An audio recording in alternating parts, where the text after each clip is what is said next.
This is lesson 4 in our Java class. Remember back in lesson 2, we talked about the fact that there were a number of different types of variables.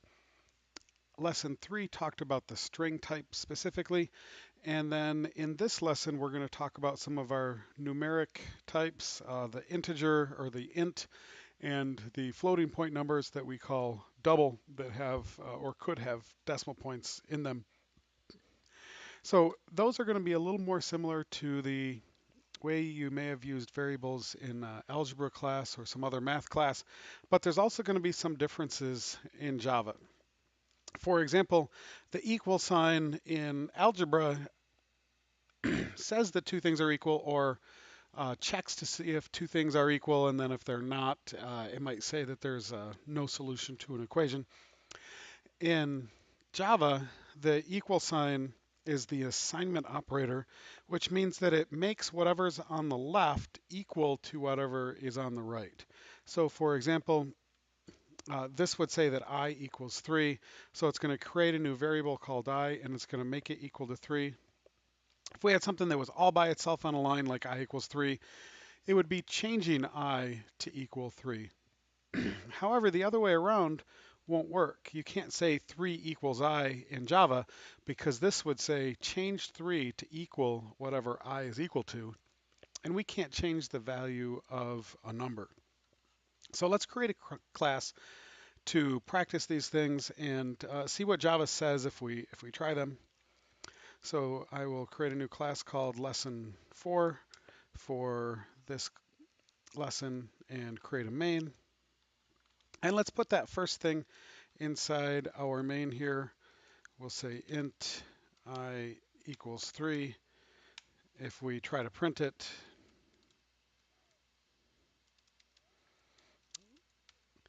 and run the program, no problem, it prints a 3. However, if I try to turn this around and say 3 equals I, or if I tried, let's see, put the semicolon in because it is a Java, or if I tried int 3 equals I, either way, it's not going to work. It's going to say there's a syntax error. It's going to say, that says multiple errors. If we get rid of that and just go back to the 3 equals I, it will say that the left side of an assignment must be a variable. So it's very specific in Java. Whatever's on the right is going to be stored in the variable that's on the left side of the equal sign. We can't do this. Right. We can do a number of other things though, and let's practice some other things. We can say that we have a few different doubles. So double P, double J. I will make double J equal to 47.2. And then let's see, P equals J. Are we allowed to do that? Yeah, no problem. Let's find out if it did change the value of P to equal J.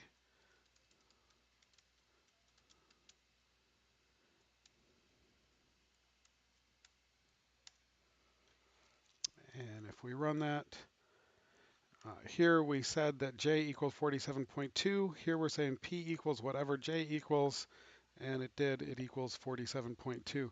So you can set a variable equal to a number, or you can set a variable equal to another variable that already exists. And if I change J, it's not going to affect P. So if later on I say J equals some other number, and then I try to print out P, it's not saying that P is equal to whatever J is if J changes. It's saying P equals what J is equal to right at this moment.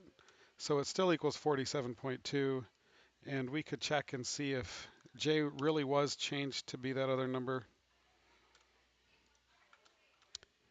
And sure enough, J equals 3. Now notice that J equals 3.0. That's because it's trying to tell us that it's not an integer, it's not an int, it's a double, and so it keeps the 0.0 added onto it. One thing that can save a little bit of time when you're coding things is that you can make multiple declarations on one line if they're all the same. So for example, here I said double P, and then I said double J.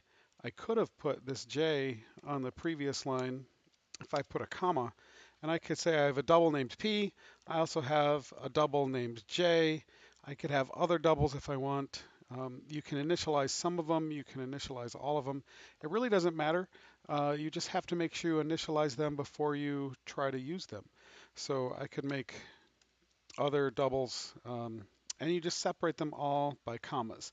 If I wanted to make integers, I can't declare those on the same line with the doubles, but I could declare them on their own line.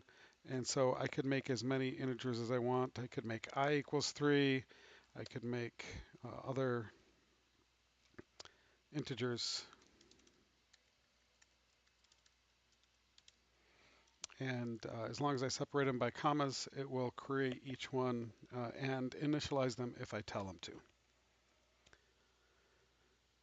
Right. So when you're doing math, most of the math is going to be just the same as what you've learned all the way through your school career, except that we don't use an X, we don't use a dot for multiplication.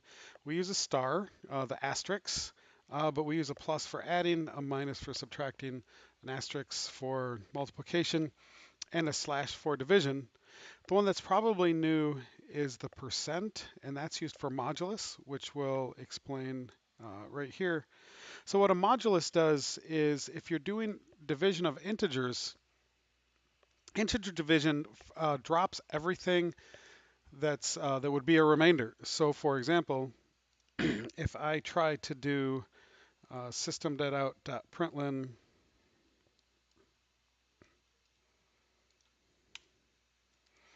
and I try to print something like, let's see, 8 divided by 2. 8 divided by 2 is 4, and so it prints a 4 just like we might expect. But what if I try doing 8 divided by 3? 8 divided by 3, it says is 2. But we know it's really 2 with a remainder of 2. So when you do integer division, it forgets about the remainder.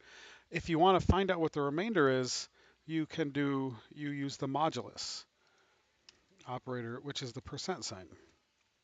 So if we put the percent sign in there and we run it, 8 divided by 3 is 2, and the remainder is also 2. We could try some other numbers. How about 1 divided by 3? 1 divided by 3 is 0, and then 1 remainder when you divide by 3, or 1 modulus 3, is the number 1. So we can use those to find out what's left over if we're using integers. The order of operations is the same as it is in algebra. First, it will do everything inside parentheses. Then it'll do whatever exponents you tell it to do. After that, you could multiplying and dividing from left to right, adding and subtracting from left to right. And so just like any math class, if you want to make sure things do things in the correct order, it's a really good idea to add parentheses so that the order of operations is going to come out correctly. So a couple other things that are a little different than algebra is that in algebra, you can't say something like x equals x plus 3 because that wouldn't make sense. X can't equal 3 more than itself. However, in Java, if you do something like that, because the equal sign is the assignment operator, it will make whatever is on the right, it'll figure out what it equals and store it in the thing on the left. So let's take a look at some other examples.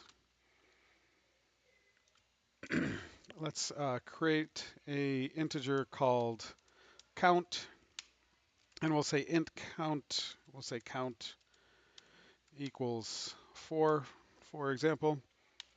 And then if we say count equals count plus 3, normally you might think, well, that doesn't make any sense.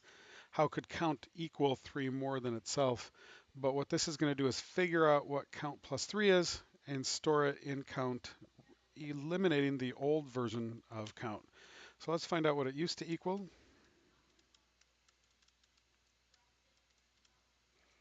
And then let's find out if it really did add 3 to that value. So, yep, it equaled 4 because we told it was 4. And then it stored it as a 7 after that.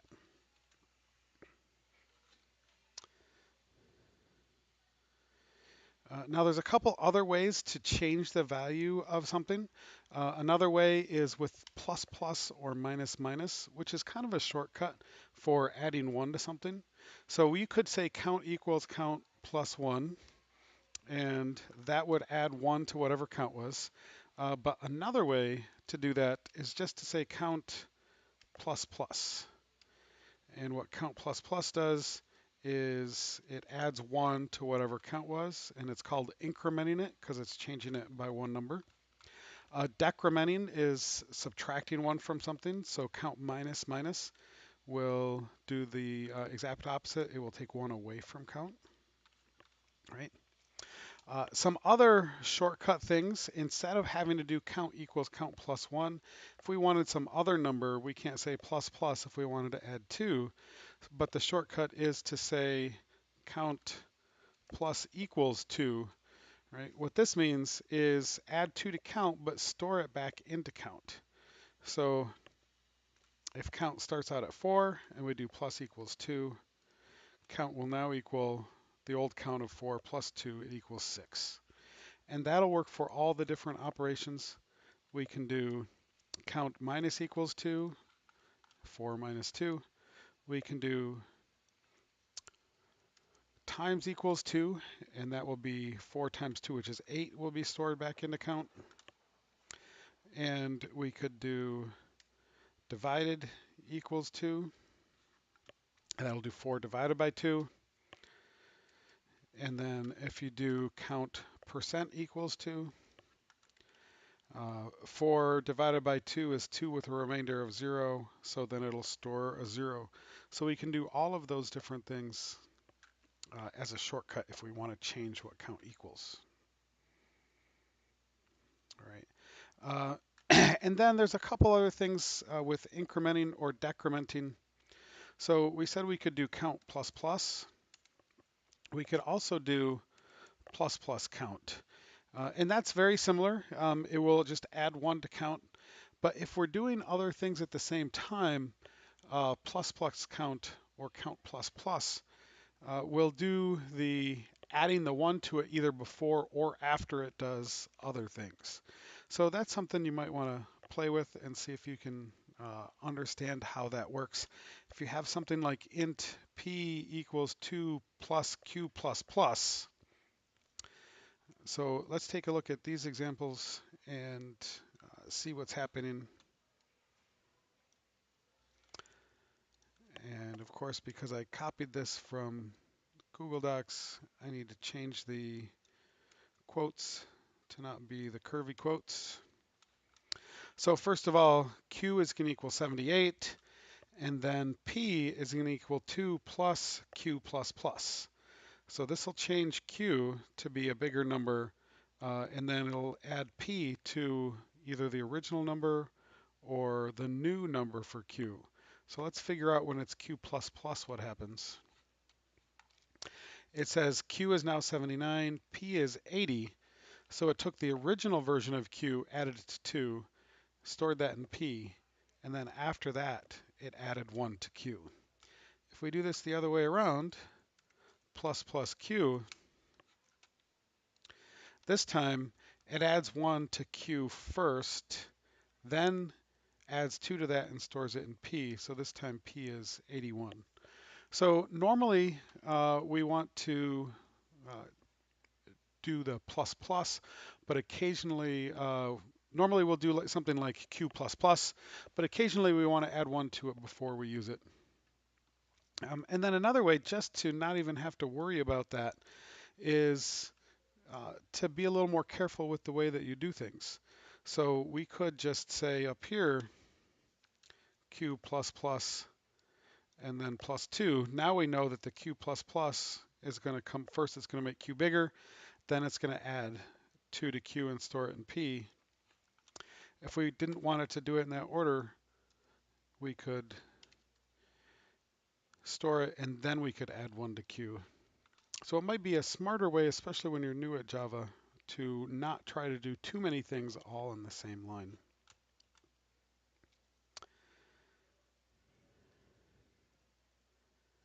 Right. In today's lesson, there's a number of questions, and then you've got a project down here.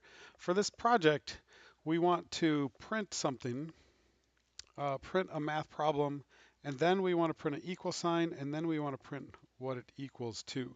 So when you're done, your printout should look like this, where you tell it to print the problem. This is going to be a string with an equal sign, and then you're going to concatenate that with the actual math problem, and that's your project.